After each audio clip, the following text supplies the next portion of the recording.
வணக்கம். முத்துக்குமார். நம்ம தமிழ் ஷேர் சேனலை சப்ஸ்கிரைப் பண்ணுற அனைவருக்கும் என்னுடைய மனமார்ந்த நன்றி. இன்னைக்கு மார்க்கெட்டில ஒரு பெரிய வாலட்டிலிட்டிய பார்த்துருந்தோம். மேலயும் ஏறல, கீழவும் இறங்கல.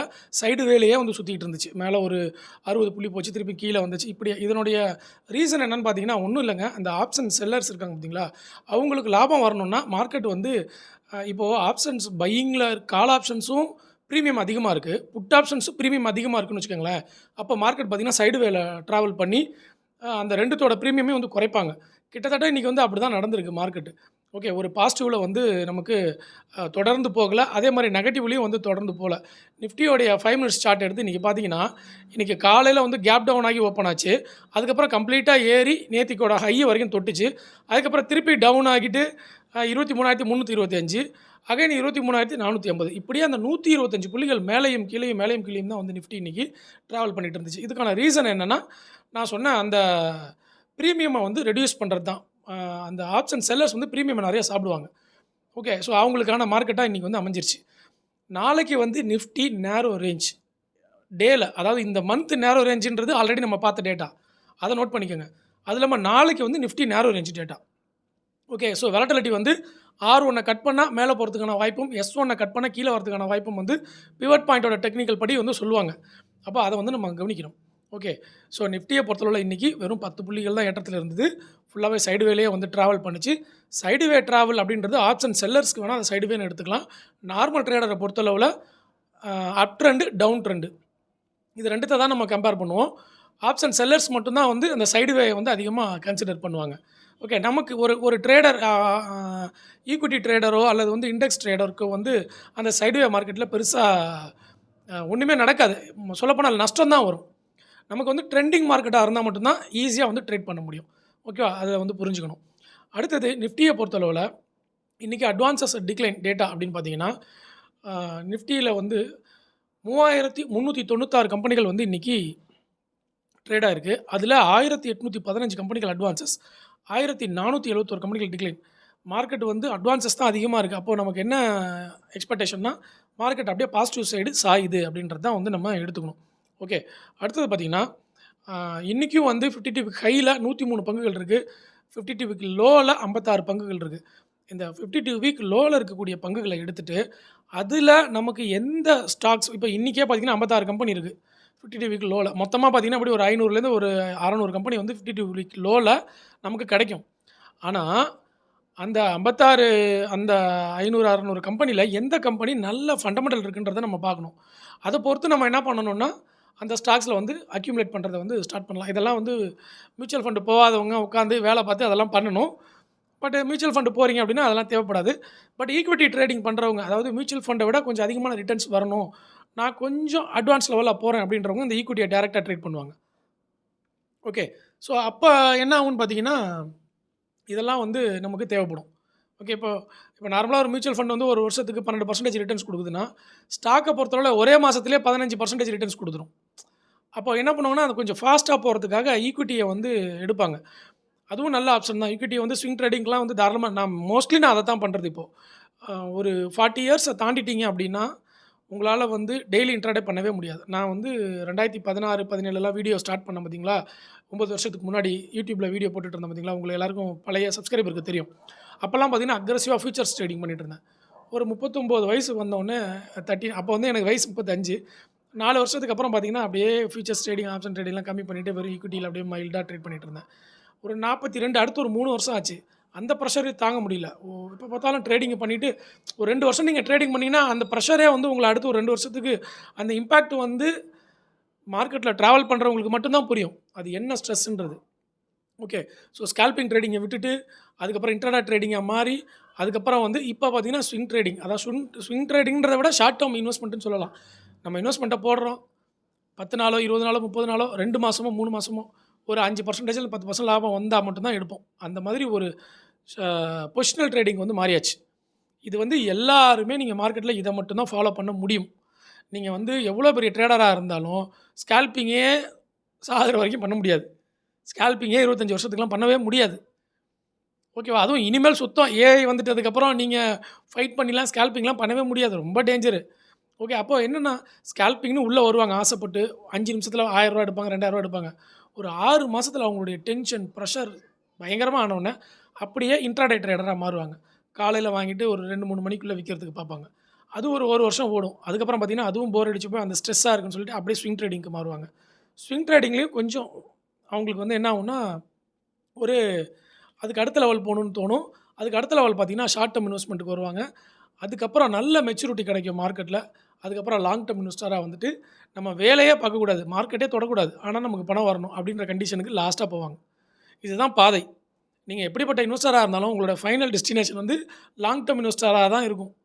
இது என்னுடைய அனுபவம். நான் என்ட்ட வந்து அடிக்கடி என்ட்ட லேர்னிங் கத்துக்கிறவங்க எல்லார்கிட்டயும் வந்து நான் இத தான் சொல்லுவேன். நீங்க எப்படி பார்த்தாலும் லாங் டெர்ம் இன்வெஸ்ட்மென்ட்க்கு தான் வருவீங்கன்னு முன்னாடியே சொல்லிருவேன். ஒத்துக்க மாட்டாங்க. அதுக்கப்புறம் பார்த்தீங்கன்னா, ஒரு 5, 6 வருஷம் கழிச்சு அவங்களே வந்து சொல்லுவாங்க, "ஆமா சார், நீங்க சொன்ன மாரி நான் ஸ்கால்பிங் பண்ணேன். அப்புறம் ஆப்ஷன் பண்ணேன். அப்புறம் இன்ட்ராடே பண்ணேன். அப்புறம் ஆப்ஷன் செல்லிங் பண்ணேன். எல்லாம் பண்ணி கடைசியா ஸ்விங் ட்ரேடிங், அப்புறம் positional trading, short term investment, கடைசியா லாங் டெர்ம் இன்வெஸ்ட்மென்ட்ல தான் வந்து நிப்பாங்க." இதுதான் ஸ்டெப்பு.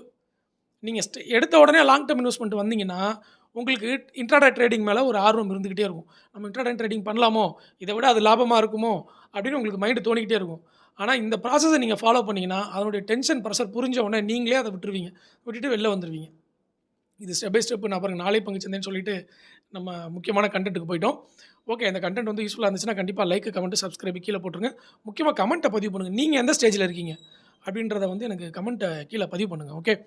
அடுத்தது பார்த்தீங்கன்னா, நம்ம வந்து என்னென்ன பார்த்துருக்குறோம் இப்போ, நிஃப்டி பார்த்துருக்குறோம். நிஃப்டியோடைய லெவல் நேரோ ரேஞ்ச் பார்த்துருக்கோம். நாளைக்கு சிங்கிள் டேலயும் நேரோ ரேஞ்ச் தான் வந்து நிஃப்டியோடைய லெவல் காமிச்சிருக்கு அப்படின்றத பார்த்துட்டோம். அது இல்லாம இன்னைக்கு பார்த்தீங்கன்னா, சில்வர் பீஸ் ஏறல. கோல்டு பீஸ் வந்து ஓரளவுக்கு 0.6% ஏற்றம் குடுத்திருந்து ஓரளவுக்கு பரவால்ல. மத்தபடி செக்டார் டேட்டா அடுத்தது. செக்டார் டேட்டாவ பொறுத்தளவுல இன்னைக்கு பார்த்தீங்கன்னா, சிஎன்எக்ஸ் மீடியா 2.1% வந்து ஏற்றம் குடுத்திருக்கு.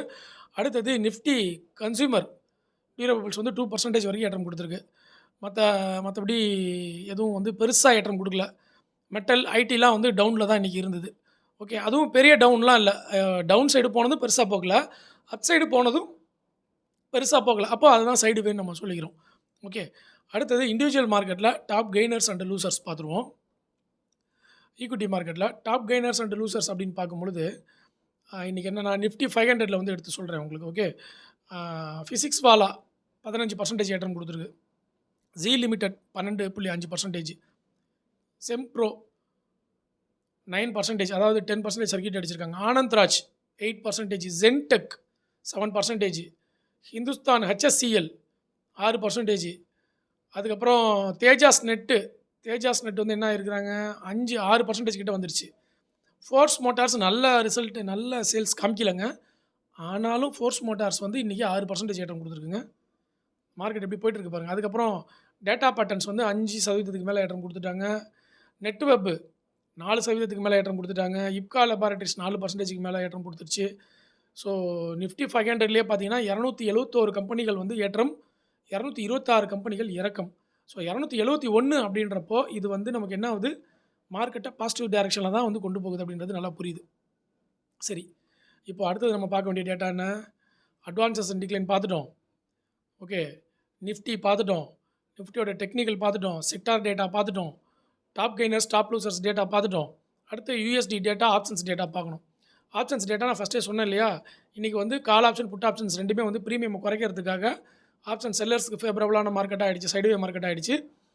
So put option, call option ரெண்டுமே பார்த்தீங்கன்னா மார்க்கெட் முடியும் பொழுது ரெண்டுமே இறங்கி தான் முடிஞ்சிருந்தது. அப்படினாலே புரிஞ்சுக்கலாம் ஆப்ஷன் செல்லர்ஸ் வேலையை காமிச்சிட்டாங்க இன்றைக்கின்னு சொல்லிட்டு. ஸோ வெயிட் பண்ணுவோம். ஆப்ஷன்ஸ் கரைஞ்சிருச்சுன்னா, ஆப்ஷன்ஸில் ஏதாவது ஒரு பக்கம் இல்லைனா 2 பக்கமே நல்லா கரைஞ்சிதுன்னா, அதுக்கு அடுத்து ட்ரெண்டிங் மார்க்கெட்டு வேறு லெவலில் இருக்கும். ஆப்ஷன் பையர்ஸுக்கு வரும். அதுக்காக நம்ம வந்து ஆப்ஷன் பையிங் பொசிஷனை வந்து வேடிக்கை பார்த்துக்கிட்டே இருக்கணும். ஓகே. சரி, அடுத்தது வந்து நம்ம பார்க்க போகிறது என்ன, ஆப்ஷன்ஸ் டேட்டா முடிச்சதுக்கப்புறம் யுஎஸ்டியோடைய குளோபல் மார்க்கெட்டுடைய டேட்டா பார்த்துருவோம். குளோபல் மார்க்கெட்டில் தற்போதைய சூழ்நிலை என்ன அப்படின்றத பார்த்தீங்கன்னா, யுஎஸ் மார்க்கெட்டில் சில்வர் வந்து 1.4% ஏறி இருக்குது. நமக்கு இந்த ரிஃப்ளெக்ஷனை வந்து நம்ம எதிர்பார்ப்போம். கோல்டு வந்து 0.8% ஏற்றம் கொடுத்துருக்கு. இதையும் வந்து நம்ம எதிர்பார்ப்போம். அடுத்தது எம்சிஎக்ஸ்லேயும் வந்து கோல்டு சில்வர் கொஞ்சமாக ஒரு 1% கூட தாண்டலை. பட் 0.5 வந்து பாசிட்டிவில் இருக்குது. யுஎஸ்டி ஐஎன்ஆரை பொறுத்தளவில் 95.77. ஓகே, ஏறிக்கிட்டே தாங்க வருது யூஎஸ் டாலர். இந்திய மதிப்பு வந்து குறைஞ்சிக்கிட்டே தான் வருது. ஆல்ரெடி 96.90 வரைக்கும் போச்சு. அதுக்கப்புறம் வந்து 94.80 வரைக்கும் நம்ம பெட்டருக்கு மேலே வந்தோம். அப்புறம் திருப்பி இப்போ யுஎஸ் டாலர் வந்து ஏறிக்கிட்டே போகுது. 95.77ன்ற லெவலில் இருக்குது. ஓகே. அடுத்தது நாளைய பங்குச்சந்தைக்கு தேவையான தகவல்கள் அப்படின்னு வரும்பொழுது, அதில நம்ம கிஃப்ட் நிஃப்டியை வந்து பார்ப்போம். ஓகே. கிஃப்ட் நிஃப்டியோடைய நிலவரம் பார்த்தீங்கன்னா 74 புள்ளிகள் பாசிட்டிவ்ல இருக்குது கிஃப்ட் நிஃப்டி. 23,573ன்ற புள்ளிகள்ல இருக்குது. ஓகே. அப்படி பார்க்கும்பொழுது நம்ம ஃபியூச்சரை விட 70 புள்ளிகள் பாசிட்டிவ்ல இருக்குது. ஓகே. நம்ம ஃபியூச்சர்ஸை விட 70 புள்ளிகள் பாசிட்டிவ்ல இருக்குது. அப்போ நமக்கு எக்ஸ்பெக்டேஷன் கொஞ்சம் நாளைக்கு ஒரு 100 புள்ளி பாசிட்டிவ்ன்ற கண்டிஷனில் தான் வந்து இப்போ காமிச்சிருக்கிறாங்க. இதை நோட் பண்ணிக்கணும் நம்ம. ஓகே. கிஃப்ட் நிஃப்டியை நோட் பண்ணிக்கணும். சரியா? அடுத்தது வந்து பிட்காயின் தொடர்ந்து 67 வந்துச்சா, இப்போ வந்து 63,000க்கு $63,000 போயிடுச்சு பிட்காயின். மேபி இது இன்வெஸ்ட்மெண்ட்டுக்கு சரியான நேரமாக தெரியுதுன்னு நினைக்கிறேன் பிட்காயினில். ஏன்னா இவ்வளோ சீப்பான ப்ரைஸ்க்கு பிட்காயின் வருது அப்படின்னா அதை விட மாட்டாங்க. டான் காயினும் கொஞ்சம் நல்லாவே இறங்கியிருக்கு. அடுத்தது நமக்கு தேவையான முக்கியமான டேட்டா க்ரூட் ஆயில் $94 இருக்குது. பரவாயில்லைங்க. $98 98.8 வரைக்கும் போச்சுங்க நேற்றுக்கு. இன்றைக்கி கொஞ்சம் $94 வந்துட்டாங்க, இறக்கி விட்ருக்காங்க. கொஞ்சம் ப்ரீத் பண்ணுற மாதிரி இருக்குது க்ரூட் ஆயில். டெக்னிக்கல்லாம் பார்த்தீங்கன்னா உல்ட்டாவாக காமிக்குது க்ரூட் ஆயிலில். ஒன்றுமே ப்ரெடிக்டே பண்ண முடியல. பிவட் பாயிண்ட்டில் வந்து டவுன் சைடு போவோம். டார்கெட் வந்து பிவட் பாயிண்ட்டில் சப்போர்ட் பார்த்தீங்கன்னா 82ல் காமிக்குது. $82 க்ரூட் ஆயில் போகிற மாதிரி பிவட் பாயிண்ட் டெக்னிக்கல் காமிக்குது. ஆனால் எம்ஏசிடியோடைய டெக்னிக்கல் பார்த்தீங்கன்னா இனிமேல் தாண்டி ஏறவே போகிறேன் அப்படின்ற மாதிரி சிக்னல் காட்டுது.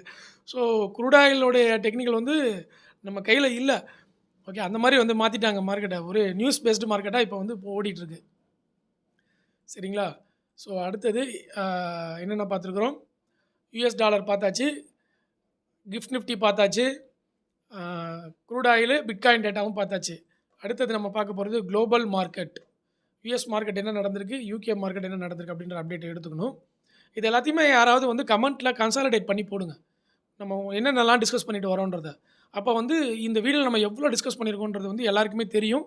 அதில் நீங்களும் வந்து ஏதாவது அடிஷ்னலாக எல்லாருக்கும் சொல்லிக் கொடுக்கணும், இல்லை நீங்கள் என்ன மெத்தடை ஃபாலோ பண்ணுறீங்க சக்ஸஸ்ஃபுல்லாக அப்படிங்கிறத சொல்லலாம். என்ன மெத்தடை ஃபாலோ பண்ணி நீங்கள் ஃபெயிலியர் ஆனீங்கன்றதை வந்து போடலாம். கமெண்ட்டு தாங்க இருக்கிறதுலே முக்கியம். ஏன்னா நான் வந்து புக்ஸ் படிப்பேன், பிளாக்ஸ் படிப்பேன், லைவாக ட்ரேட் பண்ணுற 10 வருஷமாக இருக்கேன்.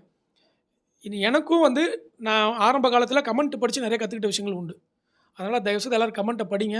அதே மாதிரி எக்ஸ்பீரியன்ஸ்டு ட்ரேடர்ஸ் எல்லாருமே ஒரு 6 மாதம் ஆனாலும் சரி, ஒரு வருஷம் இருந்தாலும் உங்கள் அனுபவத்தை ஒவ்வொரு வீடியோலையும் பகிர்ந்துக்கிட்டே வாங்க. ஓகேங்களா? ஆனால் டிப்ஸ் அண்ட் ரெக்கமெண்டேஷன்ஸ் கொடுத்துடாதீங்க. முக்கியமான விஷயம் எல்லாம் டிஸ்க்ளைமர் அண்டர்ஸ்டாண்ட் பண்ணிக்கோங்க. நம்ம சேனலில் கொடுக்குற அனைத்து தகவல்களும் only for educational. There is no recommendations or tips. நம்ம எங்கேயுமே அந்த மாதிரி கொடுக்குறதில்ல. நம்ம பேரையே ஃபோட்டோ யூஸ் பண்ணாங்கன்னா ரிப்போர்ட் பண்ணி விட்ருங்க. ஓகேவா? அதே மாதிரி டெலிகிராம் லிங்க் டிஸ்கிரிப்ஷனில் கொடுத்துருக்கேன், அதில் எல்லோரும் ஜாயின் பண்ணிக்கோங்க. ஓகே. கிஃப்ட் நிஃப்டியை பொறுத்தளவில் 93 புள்ளிகள். யூரோப்பியன் மார்க்கெட் எல்லாமே பாசிட்டிவ். யூஎஸ் மார்க்கெட்டில் டவ் ஜோன்ஸ் வந்து 1.74% வேறு லெவலில் ஏறிடுச்சிங்க யூஎஸ் மார்க்கெட்டு.